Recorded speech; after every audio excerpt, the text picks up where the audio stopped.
Hello, and welcome to Book Circle. I'm Earl Wyenberg. This time we will continue our reading of Mrs. Pringle of Fairacre by Miss Reed. It was good to go to Amy's. Dearly as I love my own home and the village of Fairacre, it is exciting to have a change of scenery and company.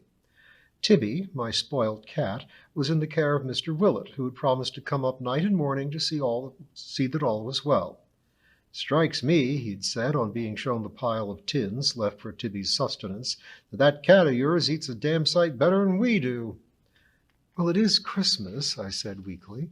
"I'll bring him up a slice of turkey," replied Mr. Willett, "or ain't that good enough?"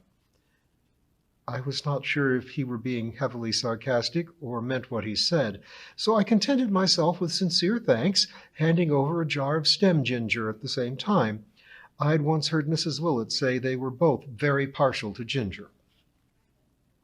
As always, it was bliss to stay at Amy's.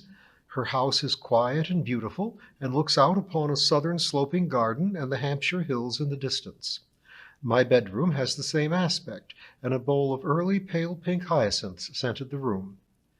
"How clever of you to get them to bloom by Christmas," I said. "Mine are only an inch high, and they were planted at the beginning of term." "Choose Anne-Marie," advised Amy, "and leave them in the dark for at least 2 months. Then they roar ahead once you get them into the light." They obviously did for Amy, I thought, but would they for me? Bent Church, where Amy and James were regular attendants, was splendidly decorated on Christmas Day with arum lilies as well as Christmas roses and the usual evergreens. There was an air of opulence about the building which our modest St. Patrick's lacked at Fairacre. A rich carpet covered the chancel, and the vicar's vestments were embroidered in gold thread, so much more ornate than the simple white cassock laundered by Mrs. Willett, which clothed Gerald Partridge. But Bent Church itself had a cathedral-like splendor, with side chapels and a roof of fan vaulting. The choir was twice the size of our own, and obviously more musically proficient. The processional hymn had a beautiful and intricate descant which soared to the equally beautiful and intricate roof above, and raised all our spirits with it. Altogether, the service was gloriously inspiring, and I said so to Amy as we walked back. "Our vicar," said James, "always excels himself at the major church festivals and puts on a good show." It was said quite seriously, but I was rather taken aback by the last few words. Was there something theatrical about the service? Was there a display of pomp and ceremony which would not have been in order at St. Patrick's? And what if there were? The whole service had been to the glory of God, and surely, I thought, it was only right and proper for the finest music and the most splendid flowers and vestments to be used to heighten the impact of the best loved of all church festivals. We needed a rest after our Christmas dinner, but as soon as we could move again, Amy suggested that we all went for a walk before it grew dark. James was always at his gayest in the open air. As a young man, he had been a great sportsman, and even now had the litheness and spring of a 20-year-old. He was a handsome fellow, and I quite understood how he had appealed to Amy. He had the knack of making any woman feel that she was the only person in the world that interested him. He had a way of gazing intently into one's face, and although I was pretty sure it was because he was short-sighted and too vain to wear spectacles, the result was still very pleasant. The countryside south of Caxley was more wooded than around Fairacre, and we scuffed our shoes amongst drifts of dead leaves as we threaded our way through a nearby copse. The bare branches creaked and rustled in a light breeze above us, and on the ground the rosettes of primrose leaves were already showing. It was heartening to see that the honeysuckle was already in tiny leaf, and blackbirds were calling to each other as if this mild weather were really spring. We emerged from the wood into a wide meadow where sheep grazed. The grass was pale and dry, but the animals ate steadily, only raising their heads briefly to survey us as, jaws rotating methodically, they gazed at us without interest. There was a stile before us, which James vaulted in fine fashion, but Amy and I rested our arms upon it and gazed at the view. The horizon was the sort of blue one sees in Japanese prints, and beyond that we knew was the sea some 70 miles away. It was so peaceful and quiet that we might have been looking at a landscape by John Constable, all thought of towns, traffic, and the madness of men left far behind. "Are you coming?" called James from the distance. Amy looked at me questioningly. "As you like," I said. "We are going back," she shouted. James nodded and retraced his steps. He made another gallant attempt to clear the stile, but caught his foot on the top bar and fell. He was unhurt and lay on the ground laughing. "You shouldn't show off at your age," said Amy sternly, but she was kind enough to haul him upright. On Boxing Day, Amy announced that a few old friends were coming for a midday drink. "Everyone will be having cold turkey anyway," she said, "so that no one will have to worry about rushing back to see if all's well in the oven." "But they might have mince pies," I pointed out. "That's their lookout," replied my friend, filling up delectable little silver receptacles, which my grandmother used to call bonbon dishes, with roasted almonds, cashew nuts, and minute cheesy morsels. "Do I know any of them?" "John and Mary from next door, Bella and Bob from down the lane, and two very nice bachelors I wanted you to meet." My heart sank. Amy is an inveterate matchmaker, and after years of patient and impatient explanations on my part, she still harbors the hope that she will one day turn me into a middle-aged bride. I forbore to question her more on the matter, but carried the little dishes into the sitting room and disposed them in strategic positions, only to watch Amy positioning them elsewhere when she came in. The guests duly arrived. The married couples I had met before, and we greeted each other affectionately. We all agreed the weather was unseasonably mild, and quoted "A green Christmas makes a full churchyard." But what a blessing there was no snow. Who, apart from Bing Crosby, we said wanted a white Christmas. Both bachelors were of a suitable age to be married to me one day, should any of the three of us feel inclined, but they were cheerful company and prattled away about skiing and cheese dishes. I was not much help to the one who was going skiing, but his companion, who had been given nearly 3 pounds of cheese for Christmas, was given a few recipes from my memory. "Would you like some?" he asked eagerly. "I could easily run over to Fairacre with a lump of cheddar or Stilton, no bother at all." "It's terribly kind of you," I replied, "but I've been given quite a lot of cheese too, and shall have a deuce of a time eating it up." Afterwards, when all our guests had gone home to their cold turkey and possibly overcooked mince pies, Amy chided me for turning down Osbert's kind offer. "It would have been so nice for you to meet again," she said. "I'm sure he was hoping to see you in the new year." "He'll probably be giving a bumper cheese and wine party," I said. "That's possible," Amy said, looking pleased. "Good, you're bound to be asked." I left James and Amy after lunch so that I could drive home in the light. I found Mrs. Pringle just about to go home after putting my house to rights. "And you had a good Christmas?" I inquired. "Bit of an upset early on," she said, "but Christmas Day and Boxing Day went well, considerin'." I did not ask about the bit of an upset, in case it took too long to recount, but turned to wider issues. "And all's well in Fairacre? You'll be sorry to hear that Mr. Mon has gone to hospital." "Oh dear, what's wrong?"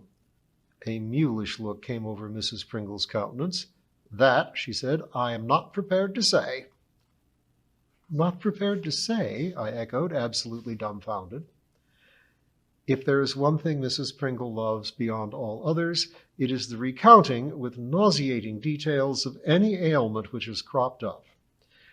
As a squeamish woman, I have suffered often in this way, and the thought that Mrs. Pringle was willing to pass up a golden opportunity to discomfit me was more than I could comprehend. My undisguised surprise prompted her to continue, however. "It's a gentleman's complaint," she said austerely, "and farther than that I will not go." "I quite understand," I managed to say. I was certainly not agog to hear about Henry Mon's affliction, gentlemanly or otherwise, and offered to run her home to change the subject. "Thank you, but no. I have to go to the post office for my pension, and Alice Willits for a sheet she's signed to Midland for me." I accompanied her to the door. There she turned and fixed me with a glinting eye. "As well you know, I do my best not to speak Mr. Mon's name after all that bother, but I thought it was only Christian to mention it." "Oh, that's all forgiven and forgotten ages ago," I said easily. "Not by me, it isn't," she said implacably, and swept out on her errands. Chapter 8. Josh Pringle. All that bother to which Mrs. Pringle referred had happened some months before. After Miss Parr's death, her nephew, John Parr, inherited her lovely house. It was turned into 3 flats, and he kept the ground floor one. As he was abroad on business a great deal, and later got married and moved away, Fairacre did not see much of John Parr, but he had let the first-room flat to an acquaintance of his, a retired schoolmaster called Henry Mon. The village took to Henry Mon. He was a friendly soul, and the vicar soon became grateful to him for his ease with figures and his willingness to straighten out some church accounts which had become sadly entangled by our highly literate but completely innumerate vicar. He was a great bird lover and had written several books on ornithology. He contributed to the Caxley Chronicle on topical nature matters, and altogether was considered a most welcome inhabitant of Fairacre. He lived alone, and of course the usual rumors flew around. 1. He was a widower, and his wife had died of cancer. 2. He was a widower, and his wife had been killed in A, a car crash, B, a train crash, C, a plane crash. 3. He was a bachelor, and had looked after his aged mother until matrimony seemed out of the question. 4. He had been married, but his wife had left him, and he was now A, divorced, B, in a state of secret and well-hidden grief. It was not long before the village made up its corporate mind that Henry Mon and I should make a match of it. It was some time before this embarrassing fact percolated my innocent head, and was then very difficult to ignore. Mrs. Pringle made arch remarks. Even Gerald Partridge meandered on about the happy outcome of marriages made when the partners are of mature years, and I began to get quite alarmed. To give Henry Mon his due, he seemed to be unaware of the gossip flying about, and apart from accompanying me to a concert in Caxley and bringing me a rather untidy bunch of daffodils picked from the thousands in his garden in the spring, he did not pay me any particularly ardent attentions. But one day Mrs. Pringle had gone too far. After telling me how much poor Mr. Mon could do with a woman about the place, she told me that he was fair eating his heart out, and the whole village knew it. That did it. I told her that to repeat idle gossip could not only be hurtful but scandalous, and that I should have to consider consulting my solicitor. At this, Mrs. Pringle retaliated by giving her notice, much to my secret relief. She was away for a little over a week on this occasion, and very pleasant it was without her morose presence. Her niece Minnie, as mad as a March hare, came to oblige in the school, but it was obvious that she could never be allowed to take on permanent duties. In the end, of course, my old sparring partner returned, but I had been so fierce with her that she did her best never to mention Henry Mon's name again in my presence. In fact, Henry's wife turned up some time later, much to my relief and the disappointment of Fairacre in general. They had had their differences, and evidently had lived apart for some 2 years, but had decided to throw in their lot together again. It appeared to work, and I grew very fond of vociferous Mrs. Mon as the years passed. But at that time I was the unwilling recipient of a great deal of sympathy from neighbors who thought I might be heartbroken. Mrs. Pringle's silent tribute to my feelings expressed itself in a fine plump partridge ready for roasting. I accepted it partly as an expression of condolence, but also as a peace offering, and very good it was when it was dished up. The bit of an upset which had preceded Mrs. Pringle's Christmas that year was recounted to me by Mr. Willett. It involved the black sheep of the Pringle family, Josh Pringle, from Springbourne. It seems that as Christmas approached, his numerous children began to clamor for such things as a Christmas tree, a turkey, and, above all, presents. Josh shook off these scandalous demands until his wife, unusually outspoken, added her weight to the children's. "Of course you must get 'em something," she told Josh when the children were in bed. "Pity you never paid into a club like most people do. Then we could have a few sweets and oranges and that to put in their stockings." "They gets all they need," replied Josh. "Anyway, clubs is your business. You gets the housekeeping." His wife gave a sarcastic laugh. "That'll be the day. You give me what's in your pocket now, and I'll see what I can do." "There ain't nothing in my pocket. Gone on beer, I suppose. Self, self, self, and them poor kids without a present between 'em." Josh swore, rose from his armchair, and walked out into the night to get a bit of peace. As he mooched along the dark lanes, he pondered about Christmas and its expense. He supposed he would have to provide the minimum for the festivities, or he would never hear the last of it. The thing was, where to get the money.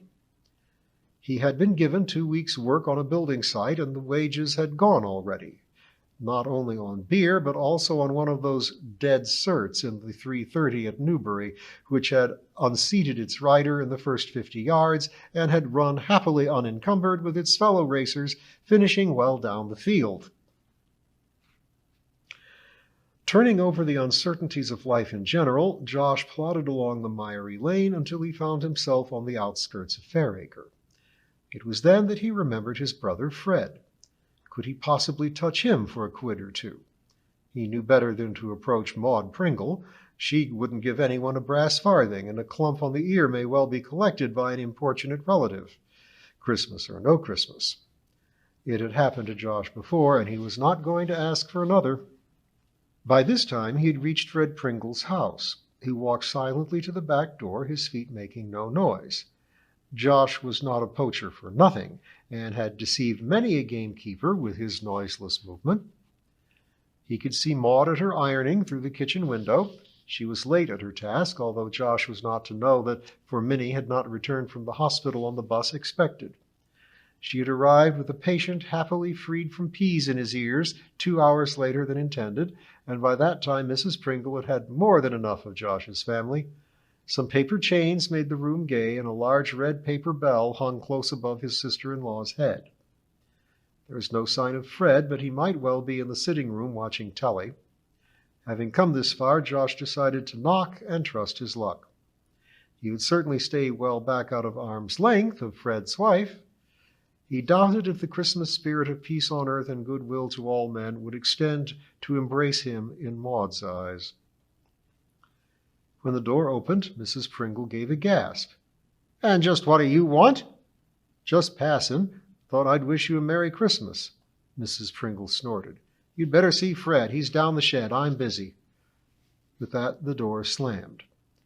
It was no more than Josh had expected, and at least he had not been injured. He made his way down the concrete path beneath the clothesline to Fred's shed at the bottom of the garden, hard by the chicken run. There was a queer droning noise coming from behind the broken door. Josh listened for a moment, decided it was only his brother humming, and knocked. The droning stopped abruptly. "What's up?" Fred sounded startled. Josh opened the door. "Good Lord, what brings you here?" said Fred. "Just thought I'd wish you a Merry Christmas," replied Josh, happening to be passing by like. "My Maud seen you? She spoke to me at the back door. Wonder you didn't get a clip round the ear." "What you up to?" said Josh, feeling it was wise to change the subject. A pile of matchsticks, some stout cardboard, and a pot of evil-smelling glue lay on the bench before his brother. He was sitting on a backless kitchen chair which looked vaguely familiar. It must have come from their old home, he decided. Funny that Fred should have kept it, and funnier still that Maud had not thrown it out. "Calendars," replied Fred. "See, I makes one of them little wooden houses, chalets they call 'em. It stands out in relief like, and I hangs a calendar underneath. Go like hotcakes down at the Beetle and Wedge for 3 bob a time. Not that I dares go in there with our Maud, but the landlord sends the money down." The mention of the Beetle and Wedge, combined with money, acted as a spur on Josh's intentions. "Very nice," he said ingratiatingly, "especially at Christmas. Could do with a bit of cash myself, to tell the truth." "Oh, ah?" "The kids, you know, need a few things, and I'm fair strapped for money. Times have been hard lately." "Thought you had work at Bailey's yard." That all went on bills that come in." There was silence while Fred stuck on another matchstick. So you come here for a loan, have you? Well, if you could see your way clear, Fred, I'd be much obliged. I've got some beating coming up after Christmas, 3 big shoots, ought to make me a bit. I could pay you back early in the new year. Again silence fell. A hen squawked nearby. A large vehicle rumbled in the village street. That's the last Caxley, observed Fred, picking up another matchstick. Must be 7:30. Josh was content to wait. He knew old Fred. Everything took time to decide. See, you got one of our Mum's old chairs, he remarked. Ah, just the right height for this job. Maud was all for chucking it out, but I brought it down here. We had good times as kids, said Josh. There was a sentimental whine to his tone, and Fred was not deceived. Best get rid of him, he supposed, stirring the glue pot before he started crying over old times. At this rate, he'd never get the roof done, let alone the doorway. I've got mighty little myself, said Fred, dismissing the old memories bit. But you can have 2 quid.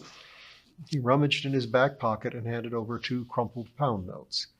You're a good sort, Fred. I won't forget. You better not. It's a loan, not a Christmas present. You see, you pay me back after you're beaten. I'll do that, Fred. That I will. That's a promise. He held out a dirty hand. Reluctantly, Fred shook it. Now I've been and dropped that matchstick, blast it, he said. Better not let Maud hear you a-swearing, laughed Josh, and made his way out into the night.